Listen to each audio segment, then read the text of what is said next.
Агангийн багш мэргэжилтэй Эмили бүсгүй түүний нөхөр болон тэдний хүү Ноагийн хамт Виржиниа муж улсын Ричмонд хотод ажиллаж амьдардаг. За нэгэн гайтай өдөр түүний нөхөр Этан далай загасах гэж яваад буцаж ирээгүй тийм нөхцөл байдал тогтоогдог. За энэ хэргийн араас цагдаа цэрэг бүх нийтээрээ хөдөлсөн боловч далайгаас түүний сууж явсан завины хилтерхий олдсон. За өөр бусад зүйлүүд нь олдоогүй байсаар байгаад хэдэн сарын дараа тухайн хэргийг бол амнасаа алдсан гэдэг үндслээр хаасан. За ингээд ганц бие бэлэвсэн болсон Эмили бүсгүй өөрийнхөө ажил төрлийг хийгээд хамгийн гол харамсч ирсэн зүйл нь юу гэхээр түүний хүү 1 настай Ноон өөрийнхөө аавын талаар ямар ч дурсамжгүй ингэж том болно гэдэг дээр бол үнэхээр их бол харамсч ирсэн. За ингээд амьдралын шар бор өдрүүд өнгөрч явсаар гоод нэг мэдэхэд 5 жил болсон байдаг. За 5 жилийн хугацаанд Эмили ажил төрлөө хийхээс гадна ахиж өөр эрэгтэй хүнтэй суух тийм сонирхол хүсэл түүнд бол төрөөгүй. Ингээд ажил төрлөө хийгээ байж явах үед нь түүний коллежийн багын найзууд нь бас түүнтэй холбогдож олон жил өнгөрлөөдөө хэдүүлээ бас нэг орж гараа уйтгар гүнгаа нэгс багасгын хамтдаа бас цагийг нөхцөөё гэдэг тийм саналыг хэлсэн. За коллежид сурч исэн хоёр найз охин нь Майами бич рүү явж хамтдаа бас ус цасан дорыг хуваамтандаа танилцъя, наран шарлагын газар очиж үзэж байгаагүй очие гэдэг тийм саналыг тавьсан. За ингээд өөрийнхөө хадам ээж буюу талигач нөхрийнхөө ээжид 5 настай хүү Ноог үлдээгээд ингээд хоёр найзыгаа дагуулад явсан. За Майами бичид очиод эдгээр сайхан зочид буудал захиалаад хамгийн гоё юм нь гэвэл тэд нар яг далайн эрэг рүү харсан хамгийн гоё хотелд гоё өрөөг сонгож захиалж орж чадсан. За тэндээ хэдүүлээ сайхан амраад 2 хонжитол нэгэн удаа далайн эрэг дээр хэдүүлээ очиж сэлье гэж бүгдээрээ бикинигээ өмсөөд альчуур саваа аваад очиж сэлж байсан. За далайн эргийн элсэн дээр залуучууд ирчихсэн волейбол, сакс янз янзын тоглоом наадаа хийгээд хүн болгон тэр сайхан Майами бич дээр бол амар цугаалж исэн байдаг. За ингээд Эмили волейбол тоглож исэн залуучуудыг харж сууж байгаа зог туссан. За юун дээр зог тусваа гэдээ дагуулад харахад яг харахгүй нэг залуу дээр нүдэн тусчихсан, уужсэн ундаага газар тавиад наашиж чүү чашаач хөө болчихсон. За найзууд нь гайхаад яав юу болов таньд хүн чинь таарлцсан уу гэсэн чинь Эмили тэр чигээр ямар ч дуу хэлэхгүйгээр гүгээд босоод явсан. За араас нь хоёр найз нь гүйсэн. За ингээд яваад очиход волейболын талбайны хажууд талд ээлжи хүлээж исэн нэг буржгардуу үстэй залуу нэг хүүхэнтэй юм яриа зогсож исэн.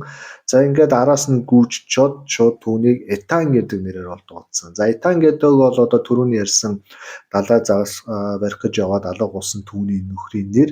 За ингээд нөхрийгөө харсан болоо да гэдэг байдлаар хоёр найз нь ойлгосон. За тэгээ танихгүй залуугийн араас шууд Этан чи мөн үү гэж хэлсэн. За ингээд эргээд ороход яхаарахгүй Этан болгосч ирсэн. За Эмили энийг хараад асар ихээр шоконд ороод өөрийнхөө нөхрийг бол шууд таньсан. Тэнгүүт өөр хүүхэнтэй тэгээд далайн эрэг дээр амьд ингээд зогсож байгаа нөхцөл байдал үүсэж байгаа учраас Эмили асар ихээр уурал чи яаж надад ийм зан гаргаж чамайг бид нар бүгдээрээ хаасан гэтэл чи энэ далайн эрэг дээр эрүүл их амьд мэндтэй ингээд явж чинь чи яагаад надтай холбогдъё гэж бодоогүй юм бэ? Яагаад хүүгээ гэж санаагүй юм бэ гэдэг тийм гомдол цөхрөл өчнөө үгийг нэг дор дуржигнуулсан. За ингээд түүнтэй хамт байсан найз бүсгүйчүүд нь бас түүний нөхрийг их муухайгаар хараад хамгийн гол нь тухайн залуу бол үл ойлгосон маягтай тэднийг ширтээ зогсон. За тэр залуугийн найз бүсгүй Мариана гэдэг бүсгүй бас энэ нөхцөл байдлыг хараад өөрийнхөө найз залуу руу харсан. За тэнгүүд тухайн Этан гэдэг байгаа нөхөр тэднээс рүү бид та нарыг танихгүй байна бүсгүйчүүдээ юу хүмүүс юу хүүхэд шухад болоод явчих. Би өөрийнхөө найз бүхэнтэйгээ энд ингээ амарч байна. Надад битээ саад болоорой энэ төр гэдэг тийм үгийг маш хүүтнэр хэлсэн. За тэгэнгүүт Мариана гэдэг түүний найз бүсгүй үл итгэх байдал үзүүлж өөрийнхөө найз залуу руу хараад чи энэ бүсгүй танд юм уу? Чи энэ бүсгүүд урд нь муу зүйл хийж исэн юм яаж исэн энэ гэдэг тийм шаардлагыг тавьсан. За ингээ олон зүйлд ингээд ороогдоод ирэнгүүт Этан тэр дороо намайг Этан гэдгээ намайг Оливер гэдэг гэж нэрээ хэлсэн. За тэнгүүд Мариана тэгж хэлсэн ч гэсэн ямар ч байсан энэ хоёрын хооронд ямар нэгэн холбоо байгаа байна гэдгийг мэдсэн учраас асуудлыг яг газар дээр шийдэх гэж үзсэн. За ингээд Эмили жоохон нус нөлөөс хамаг юмаа жоохон гайгүй болоо татраад ирэнгүүт нь чамайг Оливер гэдэггүй Этан гэдэг чи өөр ихнэр нөхөр чи өөр дундаасаа но гэдэг нь тэ 5 настай хүүтэй чи тэр өдөр далаад гараад ингээ ор сургуу алга болсон гэдгийг үгийг хэлсэн. Тэнгүүд Оливер гэж яриад байгаа залуу өөрийнхөө бичиг баримтыг сугаж гаргаж ирээд үзүүлдэг. За намайг Ятан гэдэггүй. Намайг Оливер гэдэг. Би одоо чиний юу яриад байгааг ойлгохгүй байна. Ерөөсөө юу юмнээ туханд хөрлгөө ууралж усаарлаад давшилахаас өмнө үгээ сонсч май миний бичиг баримтад өгсөн. За бичиг баримтыг аваад харахад яг харахгүй одоо тэн дээр тэр залуугийн зураг дээрээс нь Оливер гэдэг нэр байсан баа. За тэгэхээр Америкт ийм жолооны лиценз бол бараг бичиг баримтыг орлого шахуу хүчин төгөлдөр байдаг учраас одоо тухайн найзууд болон Мариана бүгд хараад яхахгүй Оливер гэж харсан. Гэхдээ Эмили бол түүнийг одоо Этан гэдэг нэрээр сайн мэдж байгаа учраас нэр зүс бичиг баримтаа солиод одоо энд өөр амьдралаар амьдарч байгаа юм байна гэдэг тийм эзэгтэй юмыг бол олоод авчихсан гэж үзсэн. За ингээд бичиг баримтыг буцааж өгсөн. За Оливер буцааж авахдаа өөрийнхөө зүүн гараар одоо тухайн бичиг баримтыг буцааж авсан. За ингээд зүүн гарын алгыг харахад яхахгүй ямар нэгэн сорив байхгүйсэн байгаа. Яг энэ үед Эмили өөрийгөө андуурч байгааг ойлгосон. Ягаад тэгэхээр түүний талигач нөхөр зүүн гарын алган дээр Багдад уунаас унсан одоо тийм насан туршийн сорвтой байсан. Харин энэ залуудаар байгаагүй. Зүс царай бие бүх одоо нүдний хөмсөг дуу хоолой яг адилхан мөртлөө сорив байхгүйгээр ялгаатай байсан. За ингээд Эмили өөрийгөө андуурч байгааг ойлгосон.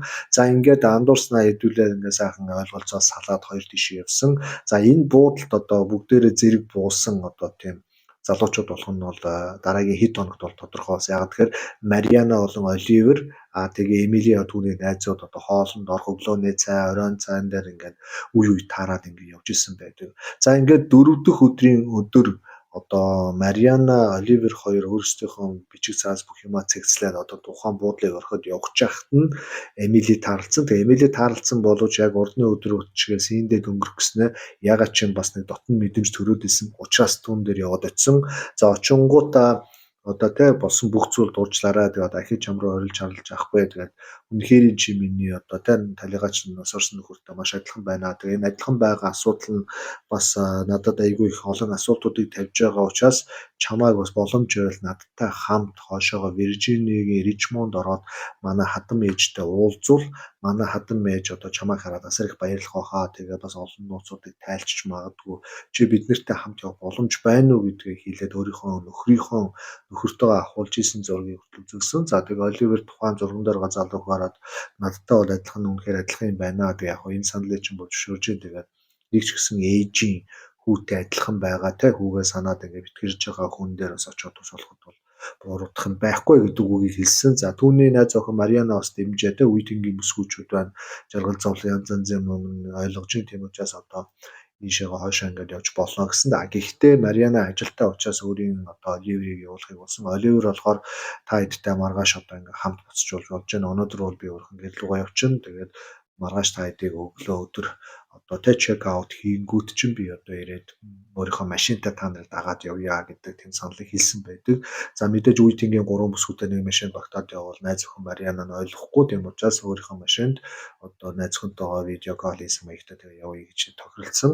За ингээд хүсэн хөлөөсөн маргааш болсон. За октод чек аутаа хийчихэд гурлаа хамт одоо машиндаа суугаад Виржиниа чиглэл рүү хоош чиглэлтэй хурдны замаар ороод тавьсан. За араас нь одоо нөхөртөө нь адилхан Оливер бас машинаа унаад ингээд дагаад яваад очсон. За ингээд нэлээд олон цаг одоо тэ зам зуураа хоолунд идэж явсаар байгаад Ричмонд хотод ирсэн. За Ричмонд ирэнгүүтээ шууд одоо хадам ээжийнхэн гэрт яваад очсон. За очихдоо ээжтэй хэлээгөө зөвхөн одоо хүүхдээ авна гэдгээ хэлсэн байсан. За ингээд хадам ээжийнхэн гэрт очиход одоо нэгэд орой болчихсон хүүн одоо орлого орцсон. За ингээд хадам ээж нь Эмилиг бол тосч авсан. За ингээд хонх дараа таалга онгоолоход хадам ээж нь мэл гайхаж цэлгүй хүрсэн. Ягаад тэгэхээр одоо бэрн буюу Эмили яг хүүтэй нь адилхан усны тусал шиг тийм залуутай ингээд хаалган дээр зогсож байсан байгаа.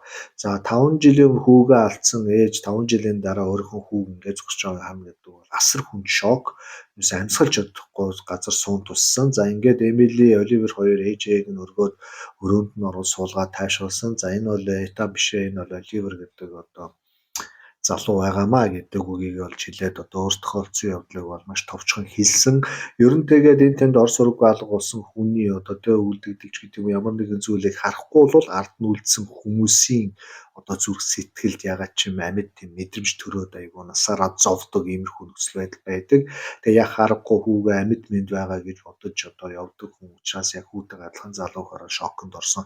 За ингээд нөхцөл байдал нэгэд ойлгомжтой болоод гар хөлөд бүх одоо тэр сорин моргоо үзүүлээд ингээд ярьж мараад үзэхэд бол үнэхэрийн шал хоёр өөр үндэстэй залуучууд гэдэг нь бол мэдэгдсэн. За Итан бол одоо тийм ээж ихнэр хоёртой бол танигдсан хүн.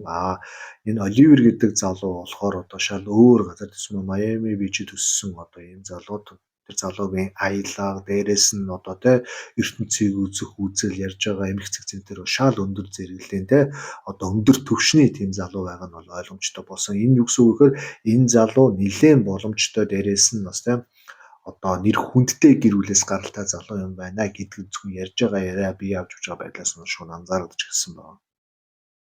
Ингээд бүх нарийн ширийн зүйлийг сонссон одоо хадам мэж одоо нулимс туслуулсан өөрийнхөө залуунаас амьдралын тухай ярих одоо тийм ээлж нэрсэн.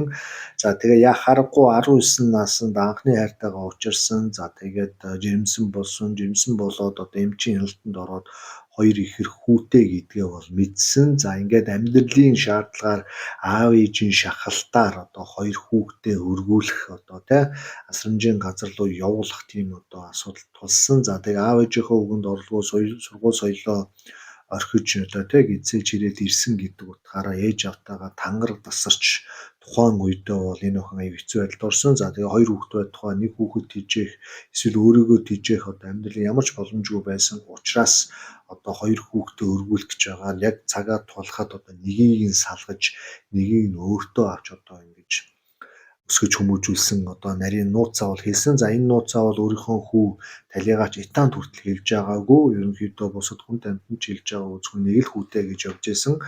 Яг амьдралын одоо үнэн дээрээ бол хоёр хүүтэй байгаад нэгийг нь хэцүүч гисэн. Тэгээ аргагүй ихэнд салгаж өгж явуулж исэн. Тэгээ тэр айл нь бол одоо тийм одоо өнөөдрийн ярьж байгаа залуугийн Оливерийн аав ээж байсан. За тухайн үедээ одоо тэр хүүхэд өргөж авсан гэр бол нэлээд боломжийн амьдралтай чинээлэг ийм одоо тэ Америкийн бас томхон гэр бүлийн хүмүүс хүлээж авсан гэдэг л тийм мэдээ сонсон болохоос биш ямар нэртэй ямар тэ гэр бүлийн нэртэй тэр ямар ч мэдэх боломжгүй ингээд энэ хүүгээ өгөөд явуулж исэн гэдэг тийм гэж хэлсэн. За ингээд Оливер энийг сонсоод нийл гайхаж зэлхөх хүрсэн. За хадам ээж олон жил одоо сэтгэл бугшиж ирсэн те чамайг хамгийн одоо те сайн айлд өргөөд явсан гэдгийг сонсоод миний санаа жоохон ч гэсэн амарсан. Гэхдээ өдөр болгон би чиний тухай бодож ирсэн шүү те. Одоо ээжээгээ уучлаарай би яг тухайн үед миний нөхцөл байдал өөрийгөө яа гэж хэлсэн. Тэгээ би аргагүй ихэн та хоёрыг өргүүлэх гэжсэн. Тэгээд чамайг одоо хүнд өргүүлээд нэгийг нь одоо ингэж авч үлдээд 5 жилийн өмнө ингээ загсанд яваад ингээ сурцсан юм нөхцөл байдал тогтоогдсон. Тэгээ энэ тийм хүүхдийг одоо ингээ таанд юу хийж явдаг бол гэдэг талаар би олон өдөр бодож ирсэн. Тэгээ өнөөдөр миний бэр ингээд олоод ирж байгаад үнэхээр их гайхаж байна. Баярлж байна. Би чамайг тэрвэрч болох уу гэдэг. За Оливер өөрийгөө өргөж авсан гэдгийг бол ерөнхийдөө мэддэг байсан. Гэхдээ төрсөн ээжтэйгээ гинт ингээд уулзнаа гэдгийг бол ерөөсөө ойлгоогүй, бодож яваагүй. За ингээ яа харахгүй их үр хоёр одоо олон жилийн дараа одоо тэдний бэрийн тусламжтайгаар ингэж бие биентэйгээ уулзаж одоо хоёр хүний элэг дэвтсэн. За ингээд ээж нь өөрийнхөө бүх одоо тийм нарийн ширийн нууцуудыг бүгдийг сайхан хилээд энэ гурав одоо ингээд цаашдаа хамтдаа холбоотой байя гэдэг дээр ярилцаад сайхан сууж байхад одоо тэдний 5 настай нөө хүү одоо шатаар бууж ирсэн. За ингээд шатаар бууж ирээд өөрийнхөө аавтай төстэй тийм залуу хараад энэ хинбэ гэж одоо асуусан байдаг. За тэнгууд одоо танилцуулаад энэ бол одоо чиний авга ах буюу аавын чинь ихэр Оливер гэдэг хүн байна. Очоод сайхан тоглоорой гэж хэлдэг. За ингээд Оливер гэдэг залуу өөрийнхөө ихрийн хүүг хараад бас үнхээр догдолж ээжээгээ хараад тийм одоо ингээд бүх зүйлийг хараад үнхээр тийм аз жаргалтай өдөр орой байсан. За ингээд нөө хүү одоо Оливерийн хажууд ирж суугаад Оливерийг нэлээд ширтэж суусан. За ягаргүй өөрийнхөө төрс эцэгтэй адилхан. Гэхдээ ноо маш бага байсан учраас аавыг ол санахгүй зурган дээрээс танина. Гэхдээ яг аав нь биш учраас яг аав гэсэн тийм сэтгэл бол төрөхгүй төстэй тийм нөхцөл байдал үүссэн. За тэнгуут нөө ярианы салхийг хагалж чи супер баатруудын тухай кино үздэг үү гэж асуусан. За тэнгуут Оливер би супер баатруудыг маш сайн үздэг. Би чамд харуулъя гэгээд өөрийнхөө гар утсыг гаргаж ирээд дисплейн зургийг харуулхад супер баатруудын бүх зургийг ингээд нэг нэгээр нь тийм хийчихсэн одоо тийм байсан. За энэнийг хараад ерөнхийдөө ноо баярлсан. За Оливер ч бас баярлсан. Ингээд энэ хоёрын сонирхдог зүйл нь бас нэг тал байсан учраас энэ хоёр бас маш амархан ойлголцсон. За энэ бүх зүйлийг харж ирсэн Эмили болон түүний хадам ээж асар ихээр баярлаад ингээд одоо Оливер ээжийнхээ гэрт хончоод маргааш өөрийнхөө нутаг руу одоо ингээд явсан. За явснаас хойш одоо үргэлж гурлаа холбоотой байна. Өөрийнхөө төрсөн ээжтэй орж гарч уулзж байна те. Одоо төрснөөс ганц үлдсэн хүн юм байна гэх маягаар одоо энэ байдал ингээд айгүй гоё болсон. За мөн Эмилитэй маш дотн те оц шүрмсөөр ярьдаг, видео кол хийдэг. За тэгэхээр ноото ярьдаг. Ногийн хаягаар бас янз янзын гоё супер баадруудтай холбоотой бэлэг энэ төр явуулдаг. Ерөнхийдөө наашаага хэлэхдээ маш сайхан те тийм залуу байсан. За тэгээ олон жил нөхөр хүүхэдгүй явсан Эмили бас одоо те эр хүний орон зайгийн нөхөд өөрийнхөө экс одоо те одоо талигаач нөхөртөө адилхан одоо энэ залуу гарч ирээд ингээд байхад бол бас үнэхээр таатай юм нөхцөл байдал үүссэн. За ингээд өөр өөрсдийнхөө муужаад ажил төрлөө хийхээс гадна одоо Оливер гэдэг залуу өөрийнхөө Мариана гэдэг найз зөвшөөрөөс бол аль бишаар салсан. За яагаад тэгэхээр зүрх сэтгэл нь наашаага буюу Эмили рүү бас нэг зохилдог болсон, ойлгомжтой болсон. За ингээд Эмили ноо болон те одоо Оливер энэ гурав хаяа бас Америкийн бусад муж улсуудаар бас одоо зугаалдаг. Дээрээс нь ээж дээрээ байнга ирж очдог байсан учраас эднэрийн харилцаа бол нэлээд сайхан болсон. За ингээ 2 жил үргэлжилсэн нэг иймэрхүү харилцаа явсаар байгаад Майами бич дээр одоо нэгэн удаа амарч явах үед илсэн одоо тийм волейболын талбай буюу тэдний анх танилцсан газар Оливер Эмилигээс гэрлээч гэдэг одоо хүсэлтийг өгч одоо хүүгээр нь бүгжийг бол авчруулсан. За энэ зүйлийг хараад үнэхээр одоо Эмили асар ихээр баярлсан. За мэдээж 2 жилийн хугацаанд одоо нийт 7 жилийн турш нөхөргүй байсан. Дээрээс нь яг энэ залуугийн те байгаа байдал нь өөрт нь таалагдсан учраас мэдээж зөвшөөрсөн. Тэгээд Эмили тухайн үедээ өөрийнхөө найз өсгөөчүүдэд юу гэж хэлж ирсэн бэ гэхээр яг нэг хүн шиг биехаа нүд хөмсөг царай зүс дуу хоолойтой мөртлөө доторхон шал өөр ертөнцтэй хүмүүс бас байдгийн байна гэдгийг би одоо өмнөх нөхөр болон одоо энэ нод суугч байгаа залуу хоёроос бас мэдэрч байна. Хүн болгон өөр өөр юмсан ертөнцтэй, хүн болгон давтагдшгүй байдгийн байна гэдгийг би ойлголоо гэдэг үг хэлсэн. За ингээ өөрийн хадам ээжтэй хийлгээд бод хадам ээж нь маш ихээр баярлаж бол дэмжсэн. За яхаарахгүй өөрийнх нь хоёр хүүгийн одоо тэ үр удмыг залгуулах, үргэлжлүүлээд хамт амьдрах.